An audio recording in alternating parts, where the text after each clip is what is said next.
अज्ञानातिमिरान्धस्य ज्ञानाञ्जनशलाकया चक्षुरुन्मिलितं येन तस्मै श्रीगुरुवे नमः। श्रीचैतन्यमनोभीष्टं स्थापितं येन भूतले स्वयं रूपं कदात्मैनं ददाति शपदान्तिकम्। वन्देऽहं श्रीगुरु श्रीयुतापदकमलं श्रीगुरून् वैष्णवांश्च श्रीरूपं साग्रजातं सहगना रघुनाथं तं सजीवं साद्वैतं सावधूतं परिजनसहितं श्रीकृष्णचैतन्यदेवं श्रीराधाकृष्णपादान् सहगना ललिता श्रीविशाखान्वितांश्च। हे कृष्णा करुणा सिंधु दीनबंधु जगतपते गोपेश गोपिका कांत राधा कांत नमस्तुते।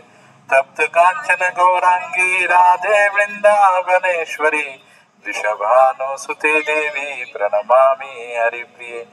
पंचाकल्पतरुभ्यश्च कृपा सिंधु एव च पतितानां पावनेभ्यो वैष्णवेभ्यो नमो नमः।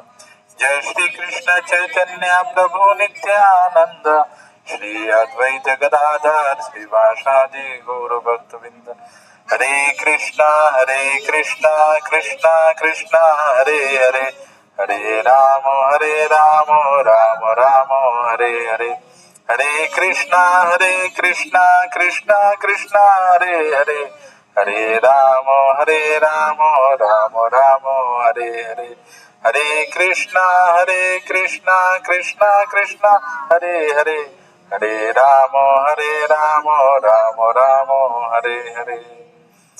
मुखं करोति वाचालं पंगुं लंघयति गिरिं यत्कृपातमहं वन्दे श्रीगुरुं दैनतारिणं। परमानन्दमाधवं श्रीचैतन्य ईश्वरं नीलाचले निवासाय नित्याय परमात्मने श्रीबलभद्र सुभद्राभ्यां जगन्नाथाय ते नमः। ओम नमो भगवते वासुदेवाय। ओम नमो भगवते वासुदेवाय। ओम नमो भगवते वासुदेवाय।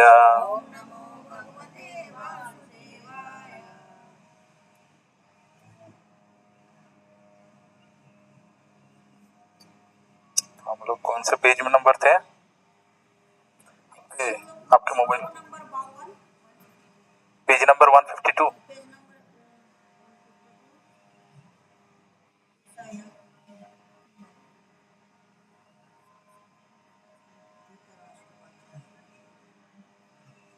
श्लोक नंबर हम लोग 52 करेंगे, लेकिन पेज नंबर कौन सा है? 152। ओके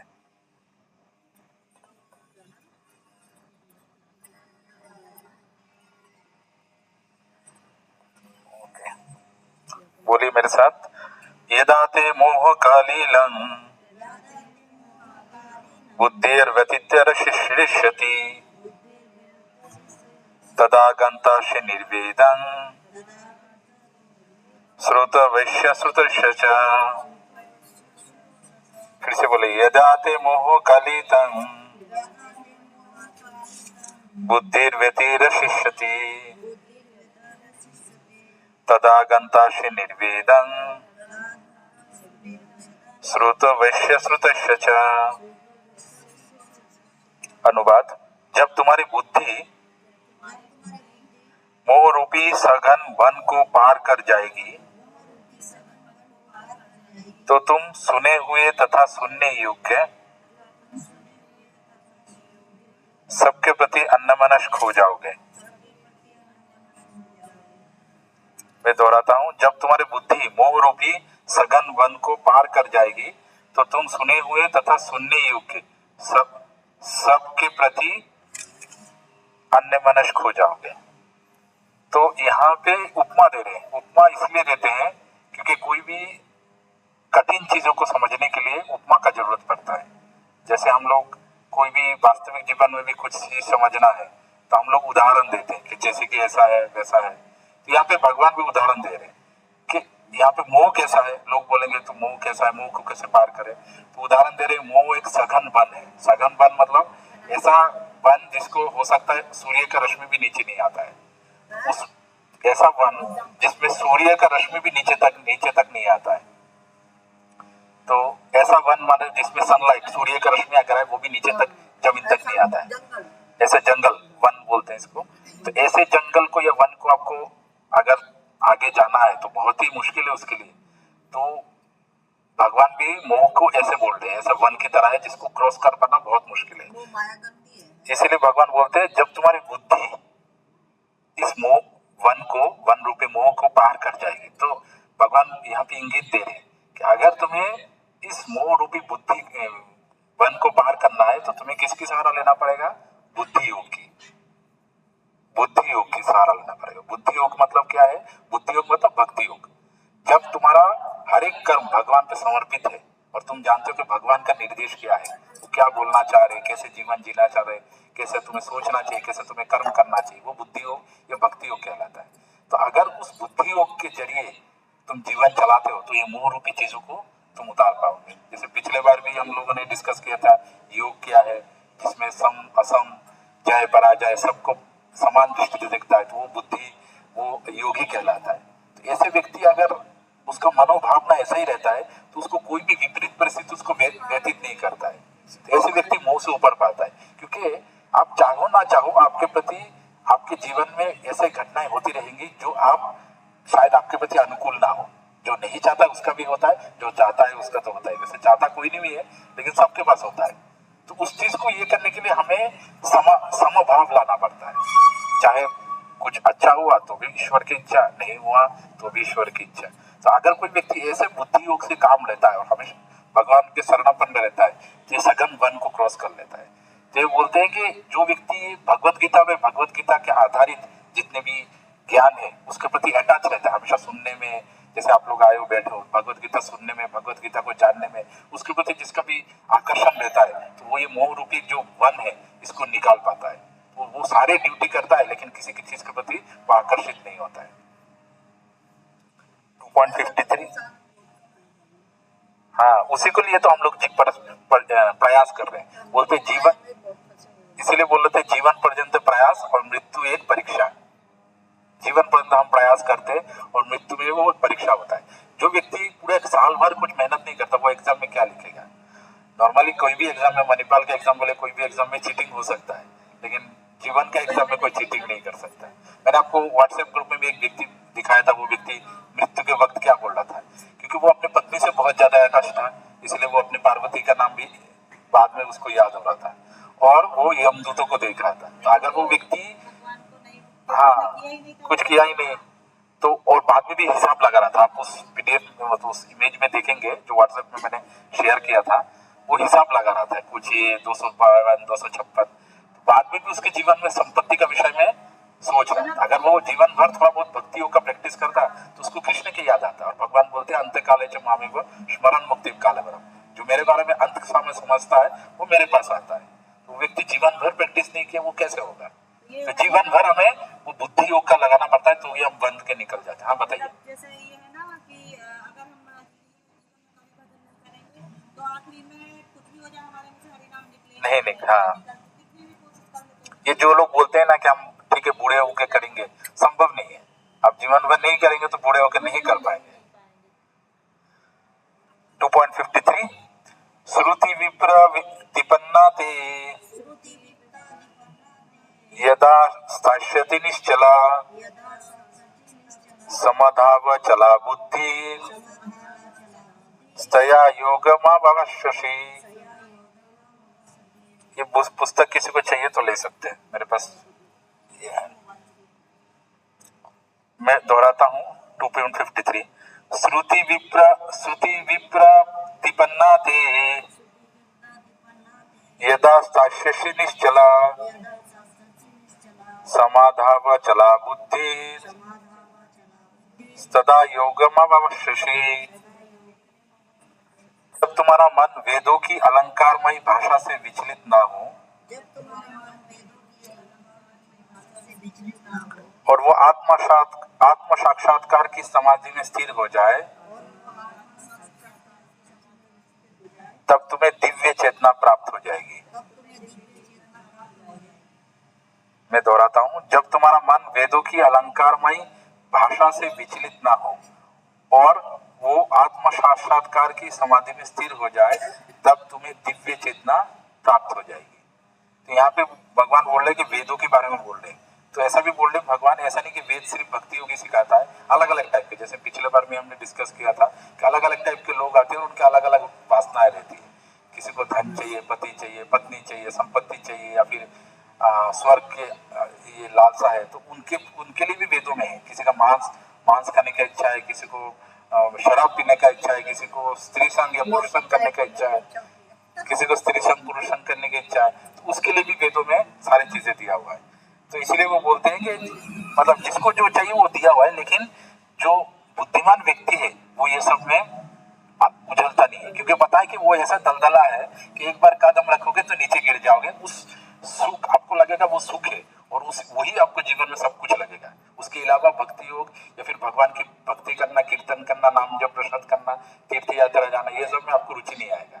आपको बस उसी में ही रुचि आएगा, और उसी में आपको जन्म जीवन मृत्यु का चक्कर चलता रहेगा। तो यह भी बोला जाता है कि अभी कोई व्यक्ति अगर मतलब भौतिक जीवन में भी उत्सुक रहता है, तो वो एक उसको पता है कि वो उसको नहीं पता है, लेकिन जो ज्ञानी व्यक्ति है उसको पता है कि टेम्पररी है। और उसके बाद अगर वो व्यक्ति ऐसा अष्टांग योग, बहुत सारे हवन तपस्या करता है, तो वो ब्रह्मलोक में जाता है। तो ब्रह्मलोक क्या है? ऐसा जगह जहाँ पे भगवान के शरीर से निकला हुआ आभा है, ज्योति है, और वहां पे वो रहता है, और वहां पे उसको कोई भक्षम नहीं मिलता है, वहां पे रहता है। या फिर स्वर्ग लोक में जाए, या फिर जो भगवान को निराकार रूप में पूजा करता है, जैसे जैनिज्म बोलिए, बुद्धिज्म बोलिए, बहुत सारे लोग हैं वो भगवान को बोलते हैं कोई आकार में गुण नहीं है, भगवान का कोई शरीर नहीं है। जैसे हम लोग मंदिर में जाते भगवान को त्रिभंग सुंदर रूप में देखते हैं, लेकिन बहुत सारे ऐसे लोग हैं जो बोलते हैं ये एक एनर्जी है, उसका कोई ये नहीं है। तो वो लोग ऐसे जगह में जाते हैं जहाँ पे लाइट रहता है, और वहां पे कोई कोई व्यक्ति नहीं, कुछ नहीं, वहां पे वो लोग रहते हैं, तब तक रहते हैं जब तक उनका पुण्यशाही ना हो जाए। उसके बाद पुण्यशाही हो जाने के बाद फिर से वो धरित्री में आते हैं, और फिर से भक्ति योग उनको प्रैक्टिस करना पड़ता है। तो कुछ व्यक्ति के लिए वही सब कुछ है, और जो व्यक्ति उससे ऊपर जाता है वो भगवान का त्रिभंग सुंदर रूप देखता है। इसका एक उदाहरण देता हूँ। जैसे मान लीजिए एक गांव है जहाँ पे कभी ट्रेन नहीं आया, और किसी को नहीं पता कि ट्रेन क्या है। अचानक किसी ने बोला कि अरे देखो हमारे गांव में ट्रेन आ रहा है, जाके देखो ट्रेन क्या है। तो कोई गया दूर से, शाम का टाइम था, तो देखा ट्रेन का लाइट आ रहा है, बहुत जोर से हेडलाइट चल रहा है। वो देख के आया, आके बोला अरे लाइट जो है वही ट्रेन है। दूसरा व्यक्ति गया, वो गया और ट्रेन का बोगी देखा और बोला ट्रेन का बोगी ही सब कुछ है, कोई चलाना वाला नहीं है। तो तीसरा व्यक्ति है जो ट्रेन के बोगी के अंदर के ड्राइवर को देखा और समझ रहा है इंजन कैसे काम कर रहा है, वो बोला वही व्यक्ति जो ट्रेन को चला रहा है। तो वैसे ही जैसे सूर्य रश्मि को सूर्य नहीं समझ सकते, सूर्य ग्रह को भी सूर्य नहीं समझ सकते, उसको चलाने के लिए एक देवता है, उसका नाम है विवस्वान, वो उस ग्रह को चलाता है। तो जो व्यक्ति को वो नॉलेज है, वो बताए कि उसी को वो चला रहा है। वो देवता अगर नहीं रहेगा तो सूर्य नहीं रहेगा। तो इसी तरह से हमको समझा जा सकता है। 2.54 अर्जुन उवाच स्थितप्रज्ञस्य च का भाषा समाधिस्तस्य केशव स्थितदिक्री प्रभाषेत किमाशीत व्रजते किम। अर्जुन उवाच स्थितप्रज्ञस्य का भाषा, बोलिए, स्थितप्रज्ञस्य का भाषा समाधिस्तस्य केशव स्थितदिक्री प्रभाषेत किमासीत व्रजते किम। तो यहाँ पे अर्जुन ने कहा, हे कृष्ण, आध्यात्म में लीन चेतना वाले व्यक्ति स्थित प्रज्ञा का क्या लक्षण है, वो कैसे बोलता है तथा उसकी भाषा क्या है, वो किस तरह से बैठता है और चलता है। मैं दोहराता हूँ, अर्जुन ने कहा, हे कृष्ण, आध्यात्म में लीन चेतना वाले व्यक्ति स्थित प्रज्ञ का क्या लक्षण है, वो कैसे बोलता है तथा उसकी भाषा क्या है, वो किस तरह बैठता है और चलता है। तो यहाँ पे हम लोग बहुत सारे मतलब हमेशा बोल रहे हैं कि स्थित प्रज्ञ है, मन को कंट्रोल करना है, सम रहना है, जय पराजय का बुद्धि बुद्धि नहीं होना चाहिए। तो अर्जुन यहाँ पे बोल रहा है कि आप अगर मैं किसी को स्थितप्रज्ञ समझना चाहता हूँ, उसको अनुसरण करना चाहता हूँ, तो मैं कैसे सिम्टम्स देखूंगा, क्या बोलता है, कैसे बैठता है, चलता है। तो यहाँ पे सिम्टम्स पूछ रहे, तो यहाँ पे भाषा भगवान वो बोल रहे हैं वो कैसे बोलता है तथा उसकी भाषा क्या है, मतलब उससे क्या मतलब निकलता है आपको, क्या वो अर्जुन पूछ रहे हैं वो कौन सी भाषा में बोलता है या फिर कुछ और बोलने का कोशिश कर रहा है, आपको क्या लगता है? अर्जुन यहाँ पे क्या पूछ रहा है, क्या वो संस्कृत में बोलता है या कुछ और भाषा में बोलता है या फिर और कुछ पूछ रहा है?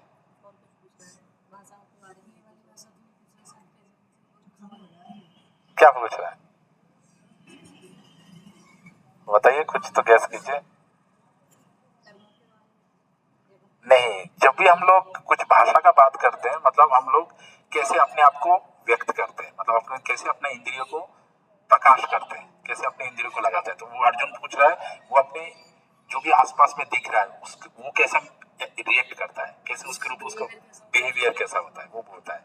और उसके बाद वो बोल रहा है वो किस तरह से बैठता है और चलता है। इसका मतलब क्या है, क्या वो जमीन पे बैठना और चलने की बात कर रहा है या फिर कुछ? एग्जैक्टली सही बताए, वो बोल रहा है कैसे अपना जीवन जीता है। तो पहले क्या पूछ रहा था, वो अपने इंद्रियों को कैसे कंट्रोल में रखता है, भाषा मतलब इंद्रियों को कैसे कंट्रोल में रखता है, और दूसरा पूछ रहा है वो कैसे जीवन जीता है। ये इसलिए हमें देखो भगवान, लोग बोलते हैं ना कि हमें किसी का कोई कोई बोलता है कि हमें किसी को फॉलो करने की जरूरत है, हम खुद ही समझ लेंगे। तो इसलिए भगवान ने अर्जुन को बोला है, अर्जुन को पूरा पता है कि भगवत गीता अर्जुन को मतलब वो भगवान का पार्षद है, वो शुद्ध आत्मा है, उसको पता है कि भगवान क्या बोलना चाह रहे हैं। लेकिन आम व्यक्ति पढ़ेगा तो वो तो समझेगा कि भगवान वो बोल रहा है कि संस्कृत क्या है और संस्कृत क्या है, क्या बोल रहा है और कैसे बैठ रहा है, कैसे टूल पे बैठ रहा है या जमीन पे बैठ रहा है। इसलिए हमें कोई ऐसा व्यक्ति चाहिए जो हमें अनुवाद करके दे। जैसे मैंने भी सुना है इसलिए मैं आपको बता रहा हूँ, आप किसी और को बताएंगे, इस तरह से पता चलता है। 2.55 पेज नंबर 154, पेज नंबर, हाँ अभी 155। श्री भगवान उवाच प्रजहाति यदा कामान संवार पार्थ मनोगतान। मैं फिर से दोहराता हूँ, प्रजहाति यदा कामान संवार पार्थ मनोगतान आत्मनीय वात्सन्य अतुष्ट आत्मनीय वात्सन्य तुष्ट स्थित प्रज्ञश्च दोच्यते स्थित प्रज्ञश्च दोच्यते। मैं और एक बार दोहराता हूँ, बोलने से जवान शुद्ध होगा। नहीं मतलब मैं भी जन्म से लेके आया हूँ, बोलते बोलते हम लोग जितना बोलेंगे उतना हमारा। प्रजहाति यदा कामान सर्वान् पार्थ मनोगतान् आत्मयन्यवात्मना तुष्ट स्थित प्रज्ञस्य दोच्यते। ये अभी आप सही बोल रहे हैं, तीसरी बार बोलो। श्री भगवान ने कहा, हे पार्थ, जब मनुष्य मनोधर्म से उत्पन्न होने वाली इंद्रिय तृप्ति की समस्त कामनाओं को परित्याग कर देता है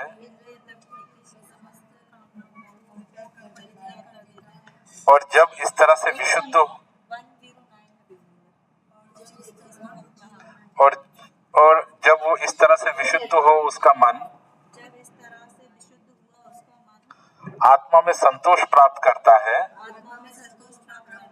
वो विशुद्ध दिव्य चेतना को प्राप्त कहा जाता है।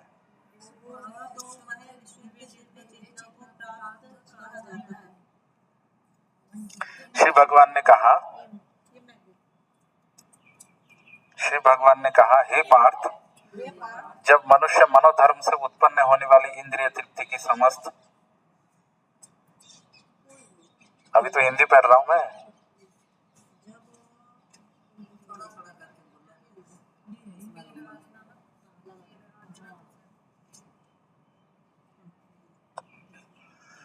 श्री श्री भगवान ने कहा, हे पार्थ, जब मनुष्य मनोधर्म से उत्पन्न होने वाली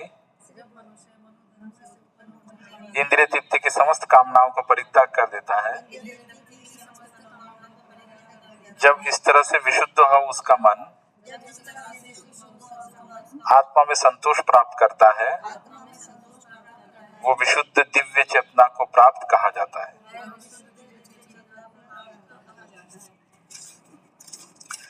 तो यहाँ पे मनोधर्म का बात कर रहे हैं। मनोधर्म का मतलब क्या है? हमें बोल रहे हैं कि हे पार्थ, जब मनुष्य मनोधर्म से उत्पन्न वाले इंद्रिय तृप्ति की समस्त कामनाएं। मनोधर्म का मतलब क्या है? हाँ, हिंदी में कहते हैं मनगढ़ंत। मतलब मन जो बोलता है ना, हम बोलते हैं कि मेरा मन में करूंगा भक्ति, नहीं होता है। मन में आप खाना पीना भी नहीं होता, मन में कैसे भक्ति करोगे? मन पे कुछ सोच पे नहीं पता, क्योंकि आपका मन का गामी हमेशा नीचे ही जाता है। तो मन हमेशा नीचे ही लेके जाता है, क्योंकि स्वभावतः चेतना ही हमारा ऐसा है। जन्मना जायते शूद्रा संस्कारात् भावयति, मतलब जन्म से हम शूद्र हैं, नीचू मनस्तत्व के। जन्म से हमें संस्कार या फिर शिक्षा के माध्यम से हमें ऊपर उठाना पड़ता है, मन को इसलिए ट्रेन करना पड़ता है। तो यहाँ पे बोल रहे मनोधर्म से उत्पन्न वाले, तो मन हमें हमेशा ही सिनेमा हॉल में लेके जाने बोलेगा, ना कि भागवत क्लास में। जैसे आपने बताया, जैसे मैंने शुरू में पूछा इनको कि लोग क्यों नहीं आते, तो बोले कि अभी आप फ्री में पार्टी देंगे तो लोग आ जाएंगे।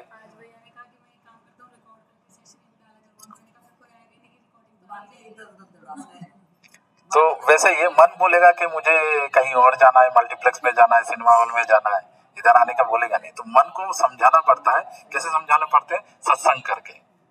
हमको मन को, इंद्रियों को कंट्रोल में रखना पड़ता है, तभी जाके मन कंट्रोल में आएगा। तो उसमें बोलते हैं कि जो व्यक्ति मनु का सुनता है वो मनोधर्म पालन करता है। तो हिंदी में कहावत है, जो मन की सुनता है वो मन की बन जाता है। जो मन की सुनता है वो मन की बन जाता है। तो हाँ, तो जब एक व्यक्ति, यहाँ पे भगवान खुद ही बोल रहे हैं, जब इस तरह से विशुद्ध हुआ उसका मन आत्मा में संतोष प्राप्त करता है। तो व्यक्ति जब मन को कंट्रोल कर लेता है तो उसका मन विशुद्ध हो जाता है। मन को कैसे कंट्रोल करता है? सत्संग से, भजन कीर्तन से, साधु सेवा से, ईश्वर सेवा से। तो हियरिंग से, सबसे इंपॉर्टेंट सुनने से मन शुद्ध होता है। तो मन जब इस तरह शुद्ध होता है तो वो आत्मा में संतोष प्राप्त करता है। जो आत्मा में अगर कोई व्यक्ति संतोष प्राप्त करना चाहता है तो उसको आत्मा के ऊपर से जाना पड़ता है। जैसे मैंने पिछले बार भी बताया था कि आपको अगर बीटेक को पढ़ाना है या फिर ग्रेजुएशन को पढ़ाना है तो आपको पोस्ट ग्रेजुएशन होना चाहिए। आप ग्रेजुएशन करोगे तो आप ग्रेजुएशन को नहीं पढ़ा सकते। तो सिमिलरली अगर आत्मा के स्तर पे हमें जानना है हमारा आत्मा क्या चाहता है, हम क्या चाहते हैं। आत्मा मतलब हम ही है, शरीर तो मृत है। तो हमें परमात्मा के साथ जुड़ना पड़ेगा। हमें देखना पड़ेगा परमात्मा मतलब ईश्वर, भगवान ने भगवत गीता में क्या बोलना चाह रहे हैं।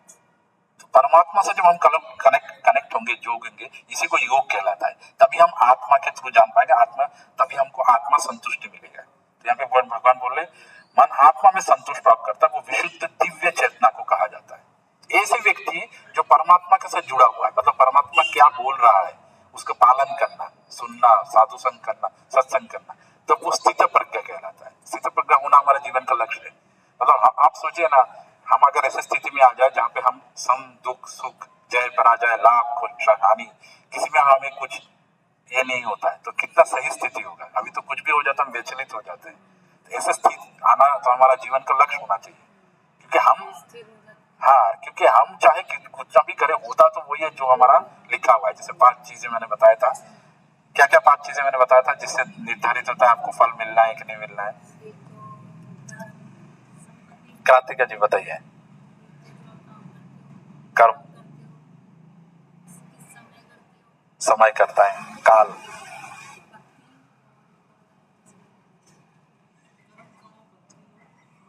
भक्ति नहीं, कर्म और काल सही है। रचना जी, इसलिए नोटबुक लेके आइए, जब भी आपको लगता है तो लिखिए, क्योंकि ये सब काम में आएगा बाद में। कर्म, काल, प्रारब्ध, कर्म, काल, प्रारब्ध और कर्म, पुरुषार्थ, वो व्यक्ति खुद जो कर रहा है। कर्म, काल, कर्ता, प्रारब्ध और परमात्मा, वो व्यक्ति कर्म, कौन सा कर्म कर रहा है, काल, हाँ नहीं, कर्ता मतलब वो व्यक्ति जो कर रहा है, और परमात्मा मतलब जो भगवान है। नहीं, हाँ दो हो गए, दो हो गए, ऐसा बोल सकते हो, दो हो गए। हाँ प्रारब्ध, उसके कर्मों में क्या लिखा, प्रारब्ध मतलब उसको क्या होना था, मतलब उसके विधि में क्या लिखा हुआ था, उसको क्या मिलना था। जैसे बोलते हैं ना कि मेरे भाग्य में नहीं है, उसी को प्रारब्ध बोलते हैं। और कौन से समय में कर रहे हैं, और कर्म मतलब कैसा टाइप का काम कर रहे हैं। अगर गर्हित काम कर रहे हैं जैसे शराब पीना, मांस खाना, तो उसमें हो सकता है आपको फल ना मिले। तो ये सब चीजें निर्भर करके खिचड़ी बनता है। आज खिचड़ी नहीं है, उससे डिसाइड होता है कि आपको मिलेगा कि नहीं। कर्म, तो ऐसे व्यक्ति स्थितप्रज्ञ कहलाता है। 2.56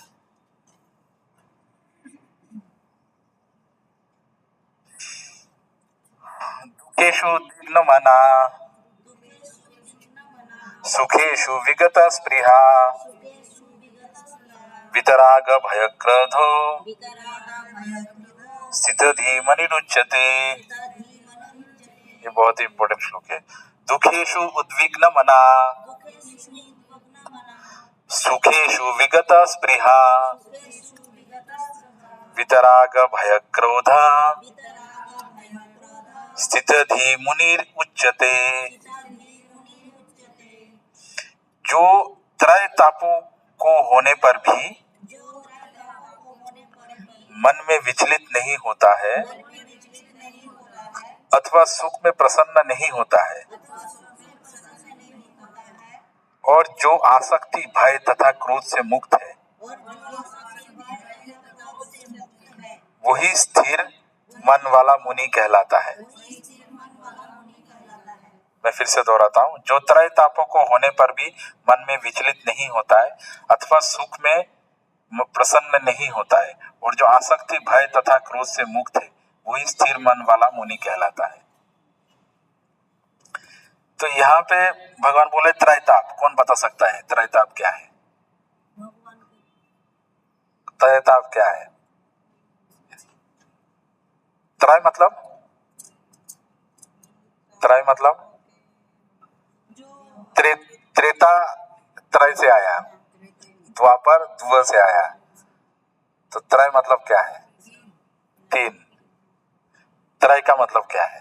तीन। यहाँ पे बोल रहे त्रय मतलब तीन। तीन तापों का मतलब क्या है? तीन ताप का क्या मतलब है? बहुत इंपॉर्टेंट है जानना। नहीं नहीं, कृतिका जी, आंटी जी, हाँ मन से बताओ क्या ताप, वही तो प्रश्न है। नहीं, ये तुम उदाहरण दे रहे हो, मैं नाम पूछ रहा हूं, तो क्या करते हो?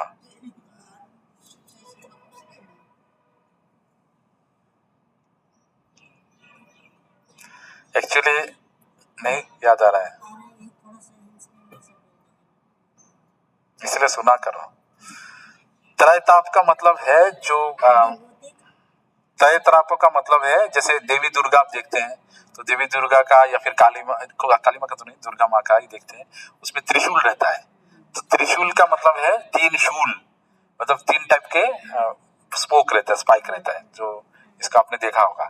तो देवी दुर्गा का जो ड्यूटी है, रेस्पॉन्सिबिलिटी है, वो है इस भौतिक जगत में जो भी व्यक्ति है जो भगवान के आदेश पे नहीं चलता, उसको ये तीन तापों से उसको और वध नहीं, मतलब उसको और सताना, ताकि वो इधर ही सटता रहे। जिसको ऊपर से उसको भगवान धाम जाने में जिसको कोई रुचि नहीं है, उसको ये तीन तापों से, इसीलिए बोलते हैं तीन शूल, त्रिताप। तो पहला ताप आता है आदि भौतिक।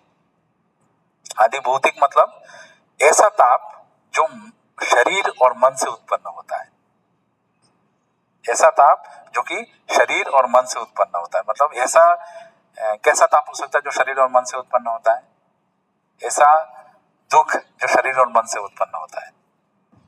बताइए, बहुत सिंपल है। अरे उससे भी तो सिंपल है, बीमारी शरीर से होता है। मन का कितना भी समस्या है, मन और आजकल तो बढ़ते ही जा रहा है, तो शरीर और मन से भी जितना भी समस्या क्रिएट होता है वो आदि भौतिक में आता है। दूसरा होता है आदि दैविक। आदि दैविक मतलब जो देवी होता है, देवी यातना ही दिया जाता है हमें। देवी यातना क्या होता है? देवी यातना, देवी यातना क्या हो सकता है? ज्यादा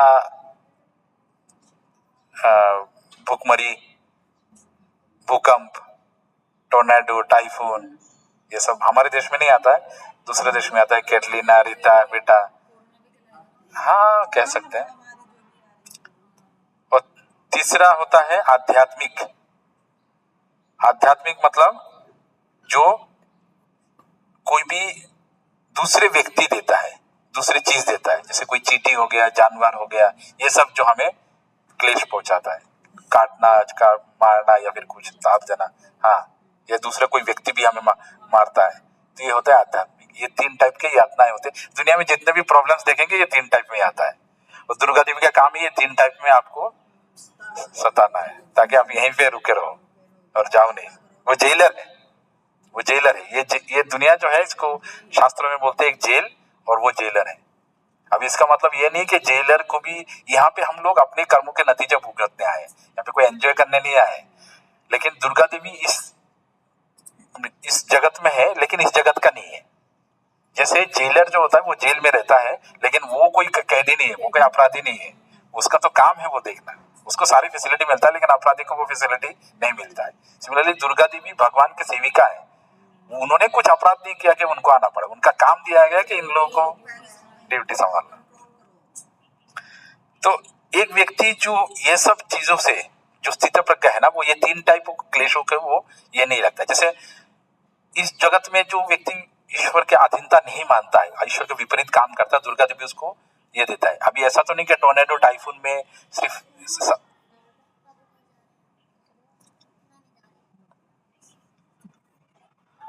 तो ऐसा तो नहीं कि टोर्नेडो, टाइफून में कोई साधारण व्यक्ति को ही तकलीफ होता है, भक्त को भी तकलीफ होता है, जो भी व्यक्ति है उसको भी तकलीफ होता है। तो अगर कोई मतलब सारे व्यक्ति को तकलीफ होता है, और मान लो कि कोई, जैसे आपने बोला महामारी हुआ, तो उसमें बहुत सारे अच्छे लोग भी गए हैं। तो ये जो महामारी होता है, ये सब जो होता है वो साधारण व्यक्ति पे भी लागू होता है, जो भक्त होते हैं उनके ऊपर लागू होता है। तो आप पूछेंगे उनके ऊपर क्यों लागू होता है? वो क्योंकि इस शरीर में आए हैं, वो 2 टाइप के लोग होते हैं। अभी जो साधारण व्यक्ति है, जो हमारे जैसे जीवात्मा है, जो यहाँ पे आते हैं, ऐसे भी 2 टाइप के लोग हैं। एक होता है नित्यबद्ध और एक होता है नित्य मुक्त। नित्यबद्ध मतलब ऐसे व्यक्ति जो अपने कर्मों के बंधन से यहाँ पे जन्म लिया है, कर्म ऐसा किया है कि उसको शरीर लेना पड़ा, उसको भुगतना पड़ा। और दूसरा होता है नित्य मुक्त। नित्य मुक्त मतलब ऐसे व्यक्ति जो कर्मों के बंधन से जन्म ले लिया, या फिर खुद की इच्छा से आया है लोगों को उद्धार करने के लिए, या फिर भगवान के आदेश से आया है। जैसे बहुत सारे आप देखेंगे, प्रेमानंद महाराज हो गए, बहुत सारे हो गए, हमारे शिला प्रभुपाद भी हो गए, बहुत सारे आचार्य हैं, शंकराचार्य है, माधवाचार्य, विष्णु स्वामी है, निम्बार्काचार्य, बहुत सारे हैं आचार्य। तो ये लोग शरीर के मतलब कर्मों के फल से नहीं आए, वो आए हैं आपको यहाँ से उद्धार करने के लिए। तो ये भी हो सकता है इनके ऊपर भी ये, जैसे हाँ, बहुत सारे ये जो आचार्य है इनके ऊपर भी बीमारी हुआ है, लेकिन ये लोग बीमारी से अटैच नहीं है, क्योंकि वो शरीर से अटैच नहीं है, तो इनको ये सब चीजों पे वो लोग प्रभाव नहीं होता है इसके ऊपर। तो जो भक्त होते हैं ना, वो ये सब 3 ताप उनके ऊपर अभिभूत नहीं होता है, तो ये 3 तापों के ऊपर जा सकते हो। हाँ, वही मैं बोल रहा हूँ, जो नित्य मुक्त होते हैं वो भी 2 टाइप के होते हैं। एक तो वो खुद से आते हैं, और कुछ लोगों को भगवान खुद बोलते हैं कि तुम जाओ। जैसे अगर क्रिश्चियनिटी भी माने तो वहां पे भी जीसस क्राइस्ट को बोला जाता है, I am the son of God, मैं भगवान का पुत्र हूँ। तो उनको भी भगवान ने बोला है कि मैं अपने बेटे को खुद भेज जाऊं, लेकिन उनको क्रूस में चढ़ा दिया। या फिर बहुत सारे हमारे सनातन संस्कृति में भी आचार्य हैं, वो लोग जैसे शिला प्रभुपाद कहते थे कि पाप क्या है वो मैं नहीं जानता, वो बोलते थे पाप क्या है वो मैं नहीं जानता। और ऐसा एक भी क्षण नहीं गया जिस क्षण में मैंने राधा गोविंद का चरण का स्मरण नहीं किया। हम लोग दिन में भी नहीं कर पाते, वो बोलते ऐसे क्षण नहीं गया। तो ऐसे व्यक्ति पे पाप को ये नहीं होता है, आता नहीं हो सकता, वो भगवान की इच्छा से ही वो यहाँ पे आए, और जब उनका काम हो गया तो भगवान ने उनको लेके गए। तो ऐसे व्यक्ति बहुत ही मतलब उनके ऊपर शरीर का मतलब ये जो 3 ताप है उसके ऊपर इफेक्ट नहीं होता है। ओके 2.57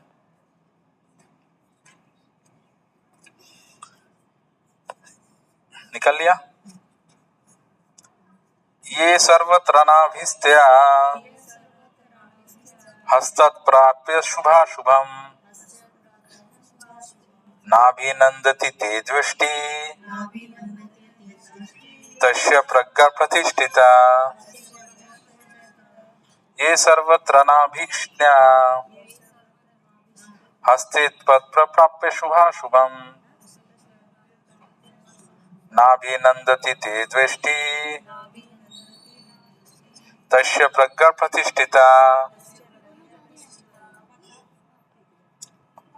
इस भौतिक जगत में जो व्यक्ति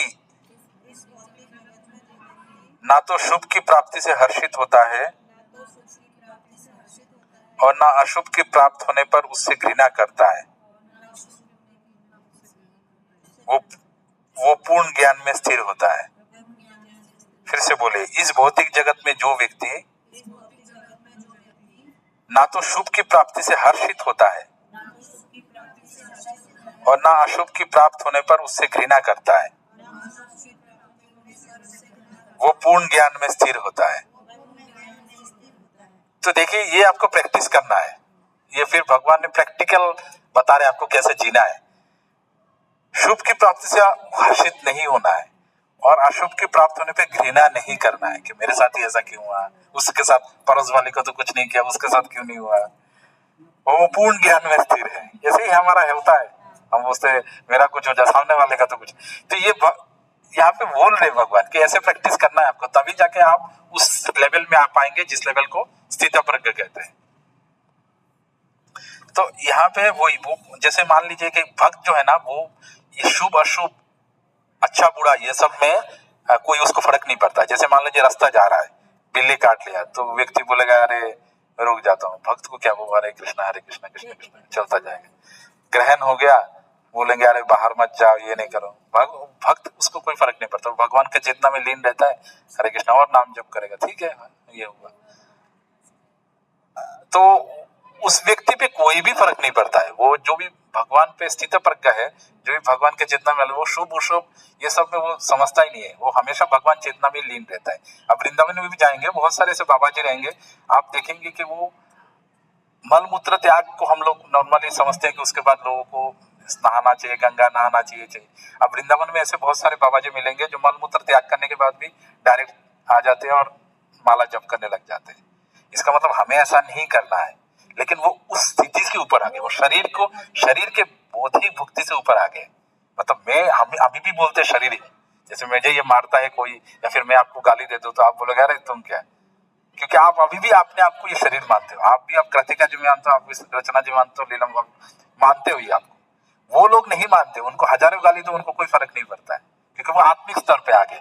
तो शरीर अच्छा बुरा हो सकता है, शरीर को घृणा या फिर शरीर को शुभ अशुभ हो सकता है, शरीर को गंदा हो सकता है, लेकिन आत्मा तो कभी गंदा नहीं है। तो जो व्यक्ति ऐसे चेतना में आता है वो कभी भी कोई इसमें नहीं, मतलब कोई भी परिस्थिति में विचलित नहीं होता है। तो ऐसे डायरेक्टली आ नहीं सकते, वो जीवन भर उन्होंने प्रैक्टिस किया तब जाके वो ऐसा स्थिति में आए। वो कंटिन्यूअसली सुने बैठ के और उसके बाद वो आए। आइए रचना, सॉरी रिंकी भाभी, बहुत लेट हो गया आज। नहीं सुनना भी, आज सुनने के बारे में बोल रहे थे, सुनना बहुत इंपॉर्टेंट है। 2.58 नंबर बता दीजिए कोई रचना में, रिंकी भाभी को मोबाइल वाले में। 158 रिंकी भाभी, हाँ 2.58 पेज नंबर 158 मोबाइल वाले में।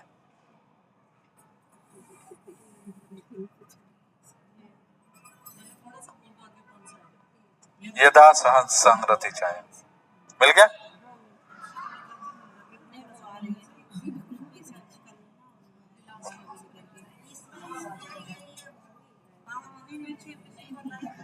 पढ़ू, यदा संहरते चायं कुमंगानिवं सर्वस्य इंद्रियाणि नियन्द्रार्थ भस्तस्य प्रज्ञा प्रतिष्ठिता।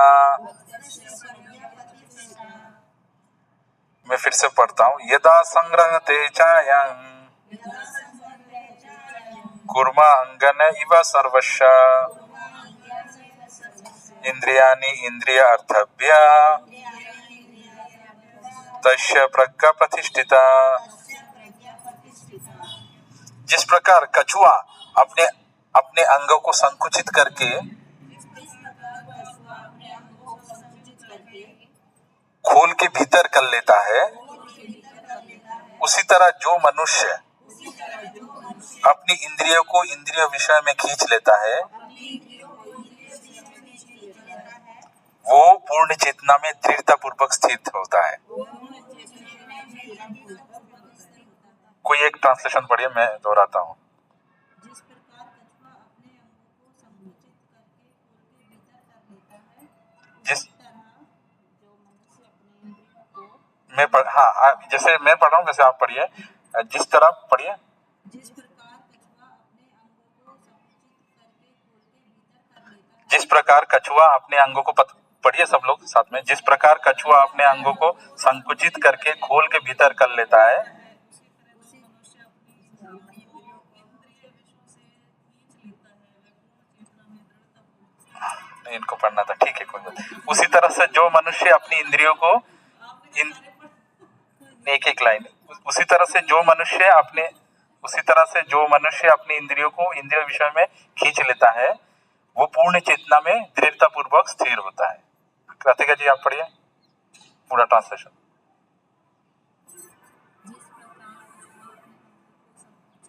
थोड़ा जोर से।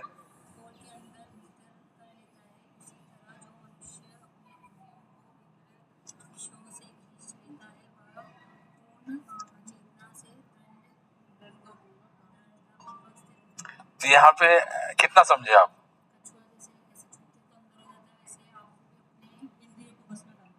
नहीं, रिंकी भाभी क्या समझे आप? तो यहाँ पे उदाहरण दे रहे हैं भगवान। हाँ नहीं चल रहा है, नेट ले लीजिए मेरा। तो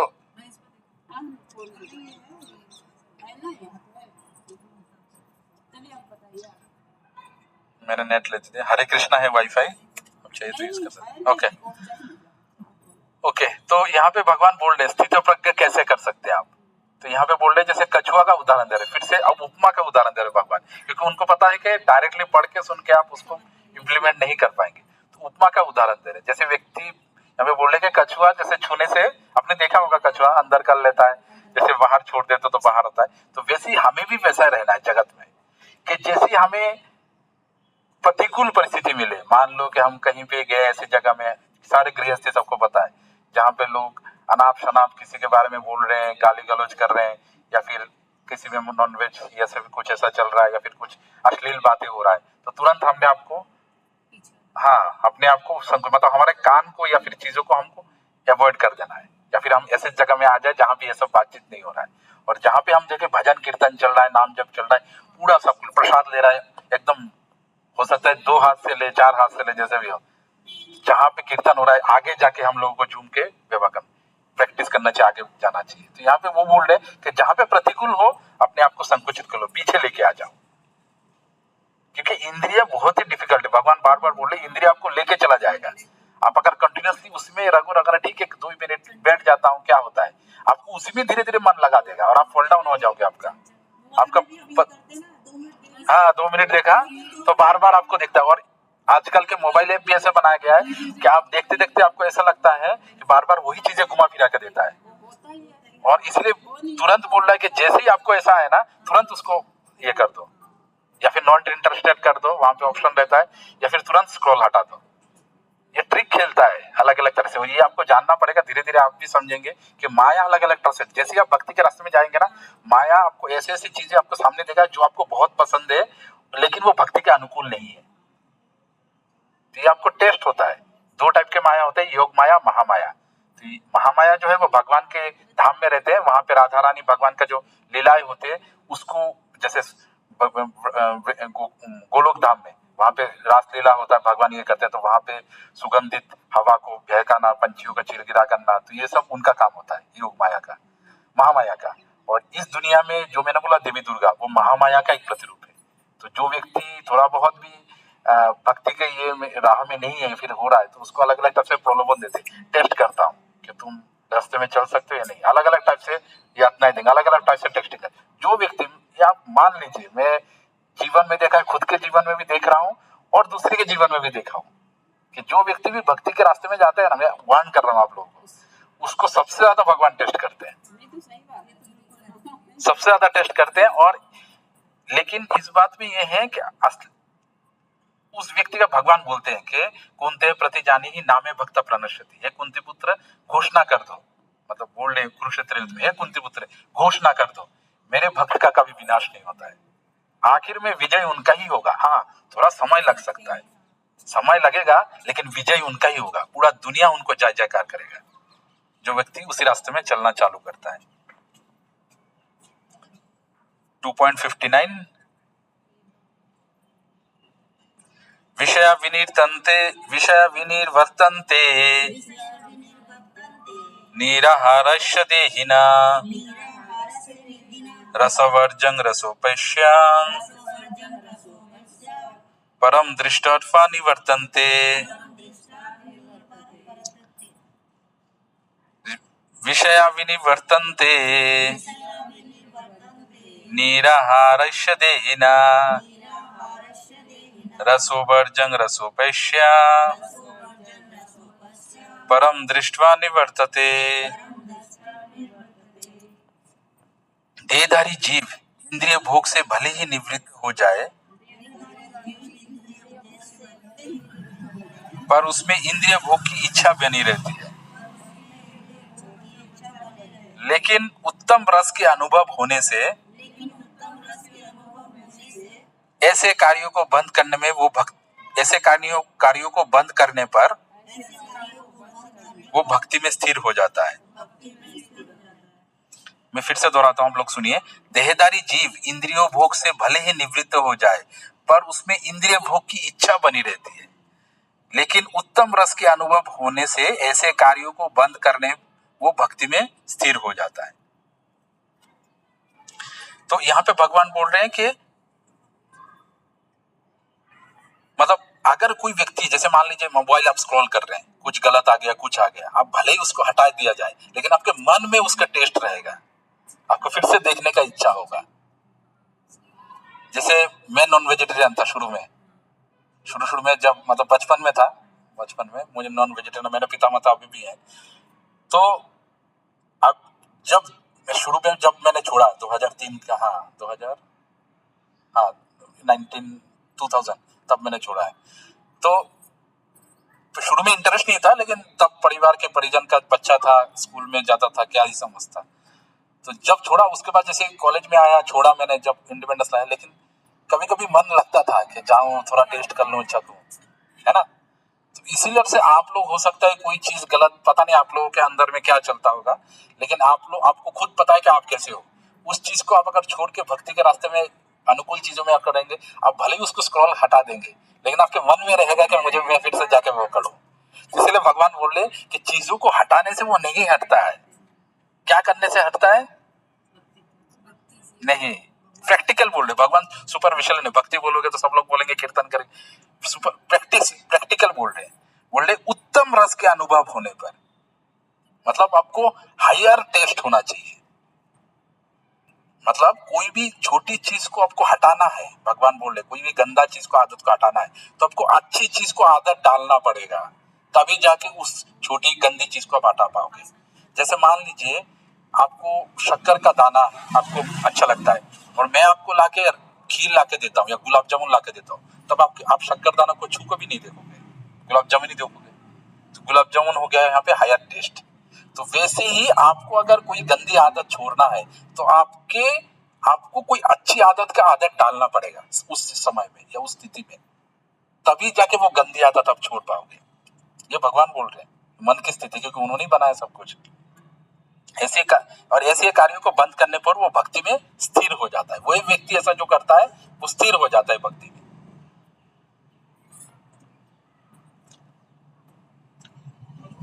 4:50 हो गया, 6:50। आज इतना रखेंगे या आगे करें, बाद में मच्छर हो जाता है। ठीक है। अरे हाँ हाँ, अभी हो गया 2 पॉइंट। हमारे जो CR है वो याद रखना। हाँ ठीक है, 2.59 2.59 तक हुआ है।